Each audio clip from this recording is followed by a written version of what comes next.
wish you like told me when people came. It'd be very helpful.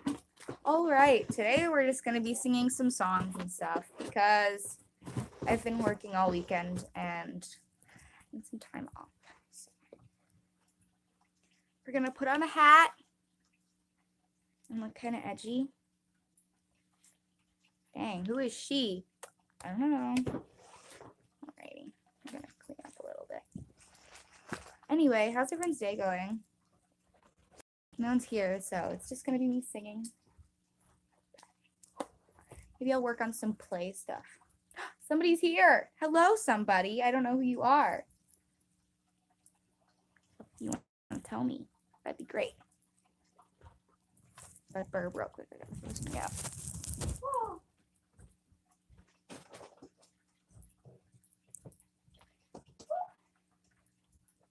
Alrighty. Wow, did I just do that? Okay. So I was thinking, okay, so I'm writing this play. It's about an immortal. And I gotta like do my nails. So we're gonna do that while I explain. So this play is about an immortal, and it's about like the struggles of being alive when like life loses its meaning, basically.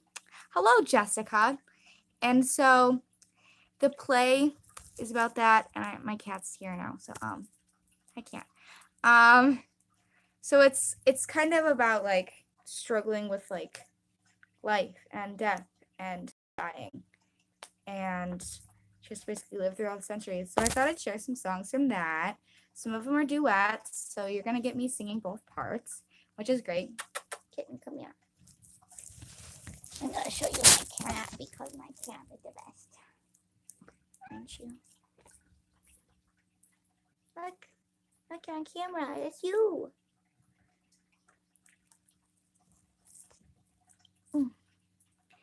He likes to sit on my shoulders because he's cool.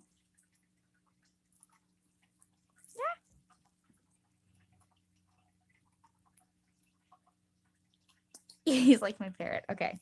So we're going to sing some songs before people get bored. Really? I gotta move. Okay. That works. Okay. So we're going to start at the beginning of the show. So this takes place in Rome. So she was born in Rome in the year 50 AD. And this is her, and like this is like her and the first character that's introduced in the show. Don't jump on that. All right. Okay. Okay, so this is called Us and the Waves. I might rename it because it's a little bit of a generic name, but I have to figure that out. So don't you dare! Don't you dare! No. Okay, sorry. Okay.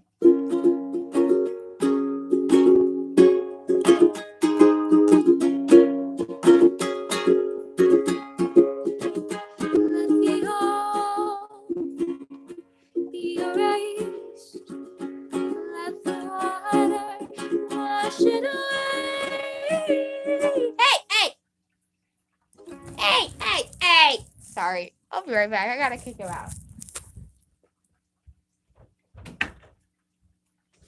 He was trying to eat a fish that my counter. I have a fish in a fish tank and he was trying to eat it. Okay, starting over. Let the old be erased. Let the water wash it away. I've started this song twice now. Okay, I'm setting the scene. That's why it's important to stop. So imagine there's this raft in the middle of a stage and it's blue, like they're in the ocean. So they're in the ocean and he's this adorable blonde poet guy and he's writing her a poem and she's like, let's just run away together. And so they're running away together. It's the year 50 AD, they're in Rome and they're in the ocean. Okay, now we can start again. Let the old be erased. Let the water wash it away. The past is the past and will burn it to ash right now.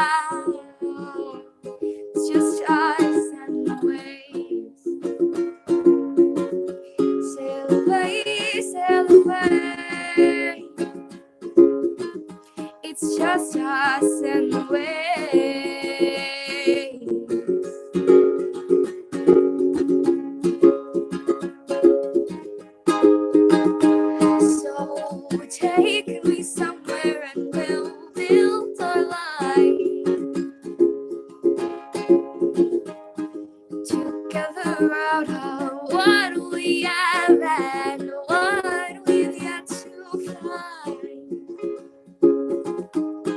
together. So don't look over your shoulder, 'cause the future is always forward.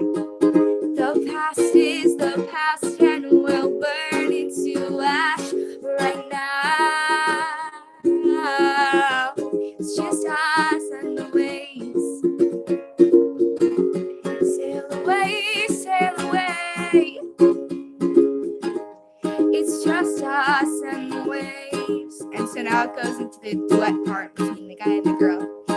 I give you my trust, I'll hold it. I give you my mind forever. I give you my promise, you and I will build you a world you want to see. And I will give you everything you need. It's you, it's you, and it's me. So let the old be erased. Let the water wash it away. The past is the past and will burn into ash. The past is the past and will burn into ash. The past is the past and will burn into ash right now. It's just us and the waves. Sail away, sail away. It's just us and the waves. Sail away, sail away. Now and always. So the use in the play, the use of the word life and always and never and once or first, those words are like very important because in human life, that those are kind of like normal words to use. But if you've been alive for 2,000 years, then using a phrase like this is the best thing in my entire life, it's a very strong meaning. And so at the end when she goes now and always, it's basically like she's making promises that she doesn't, at the time she doesn't know that she can't keep them, but she knows that she loves this guy. And so basically the scene is only like 5 minutes. It ends, he's like, we're running away because it's Rome life. And my friend told me that like most people, if they were orphans, they were like slaves to like masters that worked on farms or like in different professions. And so they run away together because they're both like slaves, but it was like Roman slaves. So like they were just kind of like, like serfs and like, so like the vassal. Okay, history talk, sorry. But so they run away together and then it transfers into the next scene, which takes place in Pompeii. And it's her and this girl named Antonia, and they're like getting ready for bed. And then all of a sudden there's like a commotion outside, and they're like, the mountain's on fire, the mountain's on fire. And then the lights go out, and she's like looking for Antonia, and she's like screaming her name and whatever.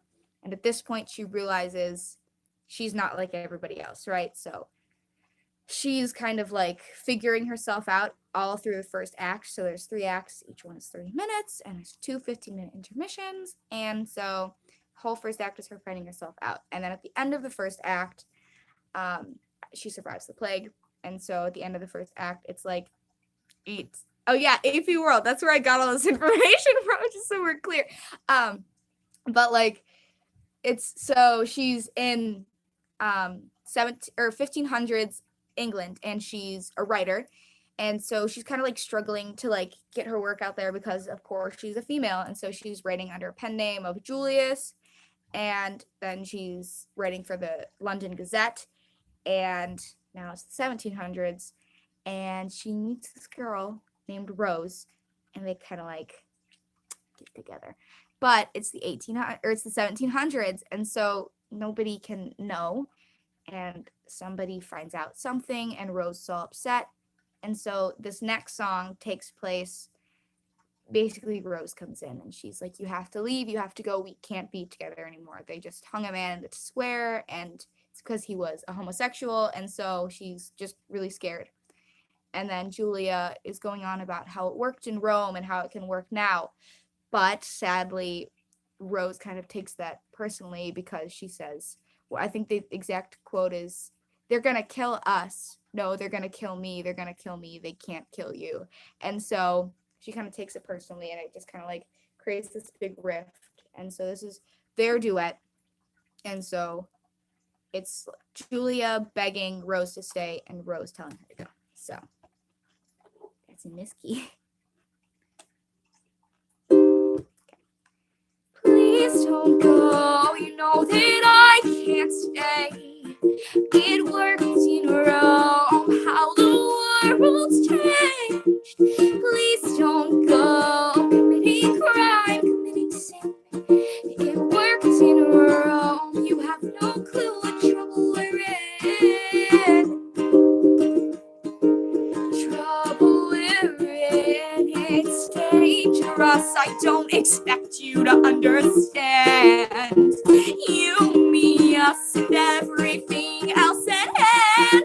A man with no life left in his blood, hanging by his neck for who he was. And it's not your life that's on the line, so it's not your choice, it's mine. Please don't go. Do you hear yourself? It worked in Rome. How on earth does that help? Please don't go. I'm begging me to stay. It worked in Rome. I have first shift. I'll be late.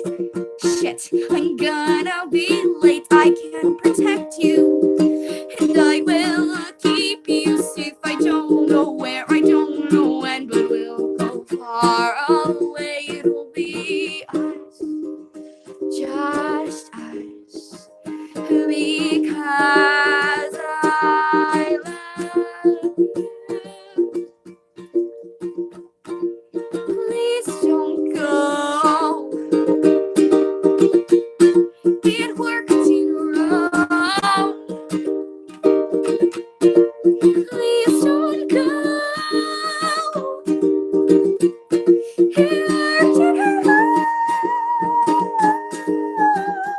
And the night I told you I loved you was the scariest of my life. And I was frightened, I was nervous, I was terrified. But I told you my story, and you promised you'd never leave. I promise you promise me. And then Rose leaves. Please don't go. Please don't go. Please don't go. Now I must go.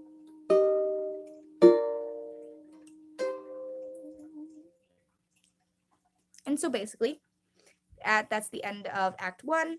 Julia puts in a resignation letter from the what is it called? She puts in a resignation letter at the press, and she's basically like, I have to go. She just can't stay anymore. She doesn't want people figuring out about her being being a bisexual, as well as her being an immortal, because it's just kind of dangerous, and she doesn't want people to know. And so that is the end of Act 1, and she puts in a resignation letter. And then the start of Act 2, she's in France, laying on the blanket at a picnic with this guy named Henry. And basically, it's Henry with an I, because he's French. So she's laying down with Henry, and he asks her to marry him. And she says yes, of course, because she's a hopeless romantic. And then they're like this really adventurous couple. They plan on like traveling the world and like being great scientists and writing books. And like they're just a really like cute couple. And then Henry gets pneumonia, and after the plague, Julia kind of has like PTSD from all of these people dying, but of course she couldn't die, and she's been so close to death so many times, but it just hasn't gotten her yet. And so he gets pneumonia and she's all freaked out and she thinks he's gonna die. He doesn't end up dying from pneumonia. I really want to put a song there. It's like I don't know. Okay, I'm gonna try it a little. I had lyrics. It was like, and don't you dare, and don't you dare think you can leave me alone. You promised me we would go because we've got places to be. We've got new parts of the world to see. And so don't you dare leave me. And so he survives. That's it. That's a little bit of like a word in my brain. There's words in my brain. But he survives, but then he ends up catching a flu the next time around, and he passes away.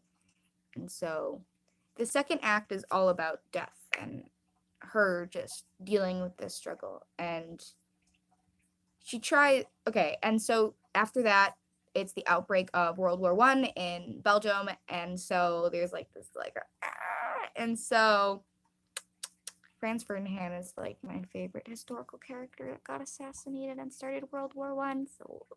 So then she's interviewing these soldiers and stuff, and she's running around and she gets shot in the leg, which is important. Remember that she gets shot in the leg. And she has these pictures that the New York Times basically gets wind of. And so they hire her, they bring her to New York.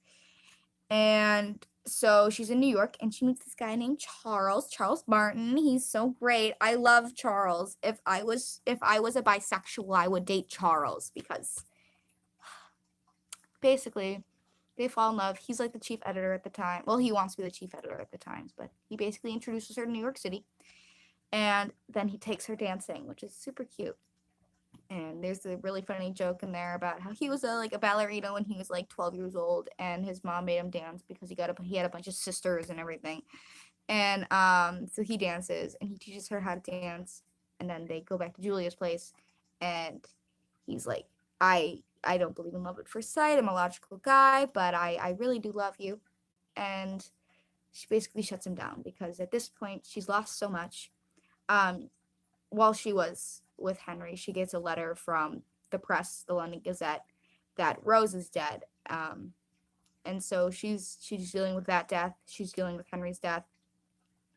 And so she doesn't want to get involved with Charles. And so she goes into a room, and there's basically all these people that come and go, and she just basically stops having meaningful relationships. And she's just in the relationship to look like a normal person. She's doing it to look like she's normal and to not cause any questions. But Charles respects her decision. He says, I really wish that we could get together, but if you can't, I understand. And he goes away, and World War II comes around, and so it's 1940s, and he gets drafted. And basically, he gets drafted. They get a note that he's MIA, missing in action, and so this is the song about that. This is right after she's getting ready to leave New York City. So, okay. The world tears itself apart, and with my two eyes I watch it start. Quite a painful sight to see that hurt, just like the bullet to the knee, and off to war he goes. But he'll never come home.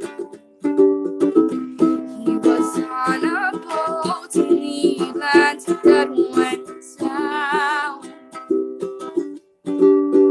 Pretty sure he drowned, but we'll never know because his body was never found.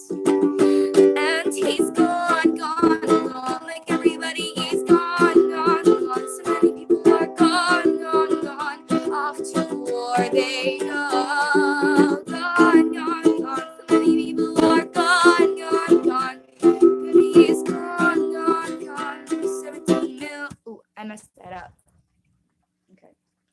gone, gone, gone. Everybody is gone, gone, gone. And then it's like, they're just numbers, they're just names, so they're just statistics. Okay. Gone, gone, gone, and everybody is gone, gone, gone. So many people are gone, gone, gone. They're just numbers, they're just names. Gone, gone, gone. Everybody is gone, gone, gone. So many people are gone, gone, gone. 17 million little flames, little flames.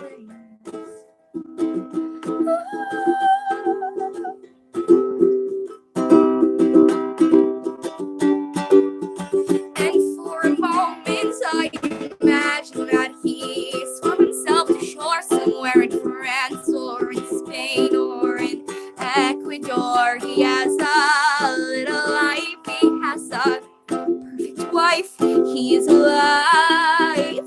I slip his mind, what does he need me for? Gone, gone, gone, like everybody is gone, gone, gone. So many people are gone, gone, gone. I forget their faces, forget their names. Gone, gone, gone. So many people are gone, gone, gone. But he is gone, gone, gone. Every story ends the same. The world tears itself apart. With my 2 eyes, I watch it start over and over again. You can wash away the pain we know we lose. So what do we gain for a rich man's gain?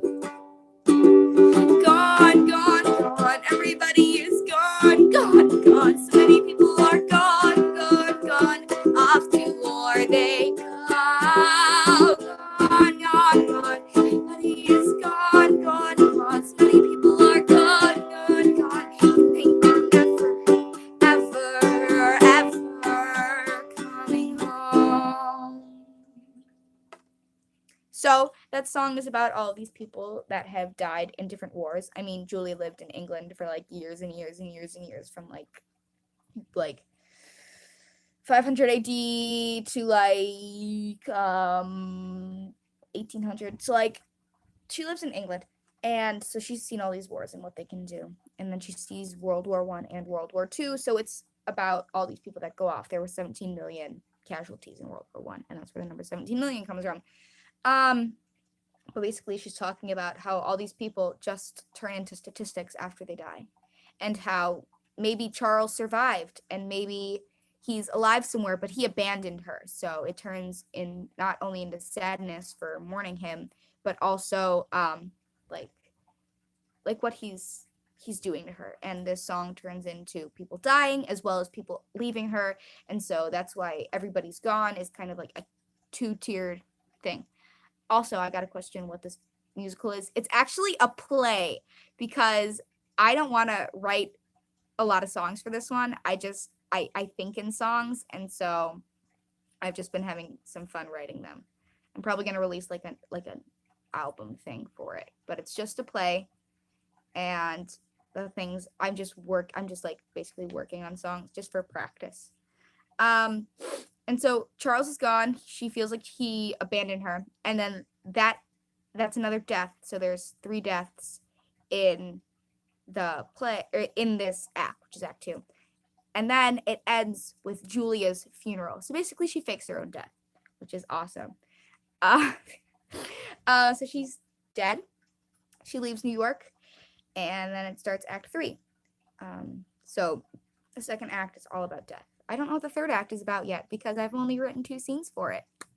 But it's going to go from 1940 to present day. And I have the ending written. Well, not really. I have it written. So this was basically a short story that I had written for a contest that didn't win. But I thought I'd turn it into a play. Yay! So yeah, those are all the songs I've written. I have part of another song written, and it's kind of like about the sexual revolution of the 1960s, which is so exciting because that's what my other musical's about. It's a lot of fun. So it's like, and so what if the world says no to us? We will change their minds. No more living behind locked doors, and no more living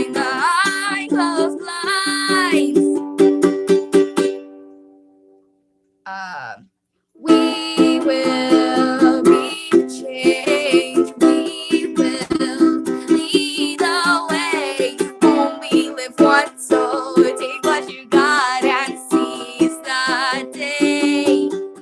So what if the world says no to us? We will change their minds.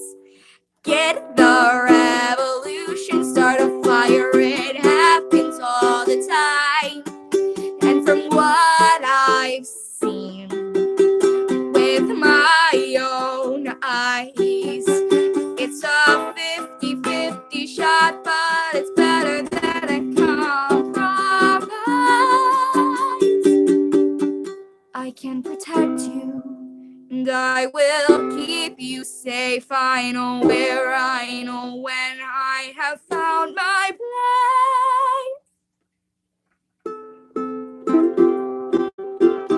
Now and always. Now and always. Now and always. The play is called Always Never, if you are wondering. So that's why the word always and never is important, because she's always never getting what she wants. Woo! Okay, it's kind of an oxymoron, and I'm kind of excited about it. It's only at 15,000 words right now, so I'm working on writing more. But yeah, if you have any questions about the musical. Oh, I never gave you her name. Her name's Julia. My main character's name is Julia. No, she doesn't ages. Yes, she is an immortal, and she's awesome. The play is kind of tackling the idea of what happens when life loses its value and when you don't want to live anymore. This really hurts, by the way. I don't know why. But it's about the value of life. And it's also trying to crush the stereotype that all bisexual people are sluts, because they're not. Because everybody is valuable, and I'm trying to close up the rift in the LGBTQ community most of the time. What about being shot in the leg? Oh, it's just, there's a reference in a song. There's a reference in a song about being shot in the leg. Being shot in the leg is kind of important. It also comes up later in the story when she's so basically the third act opens on her. She's like this really like asshole of a husband, and he's like, you're not telling me something, because some guy's flirting with her at a bar, and she's like, yeah, I don't tell you a lot of things, and she tells him her story. He doesn't believe her, because she's a writer, right? And so everyone thinks she's making this up, but she's not. But she's immortal though, so she heals. But then again, if mitosis is happening and making her heal, why isn't she aging? We learned about that in biology. We learned about how like her mitosis just continues forever. Like she's just constantly young. So I love mitosis. It's my favorite concept. That and photosynthesis, but mitosis is so much better. Yeah, so it basically pretty much only focuses on her love life. There's going to be a scene where it's like all these people are going to be like going around and dating, and she's just going to be sitting in the middle of the stage, just like sitting down, just like writing. She's just going to be writing. She basically buries herself in her work. Yeah. So what I'm working on with this play is adding in little details, because I feel like little details make the story so much more real. Also, big news, another one of my plays is going to New York. It's for the Sex Festival. It's about sexuality and figuring out who you are and who you want to be and who you're comfortable being. And so there'll be more information about that soon. I'm waiting to hear who gets cast in it. I'm very excited. I think casting is going on today, and I really want to know what's going on. So it's exciting. Yeah, that's all the songs I've written for this play. That I'm probably gonna release some sort of album. I need to release an album eventually. There's a lot of songs I'd want to put on an album, but this is my coping mechanism for my broken heart. Because you know what? Everyone abandons me. I have abandonment issues. I'm fine. some days. But yeah. Thanks for watching. Is it National Penguin Awareness Day? Good, I'm wearing all black and white. Oh, Molly's Cupcakes opens tomorrow in downtown Naperville. So if anyone wants to come get a cupcake tomorrow on their day off of school. All right, love you all. Goodbye. Thank you.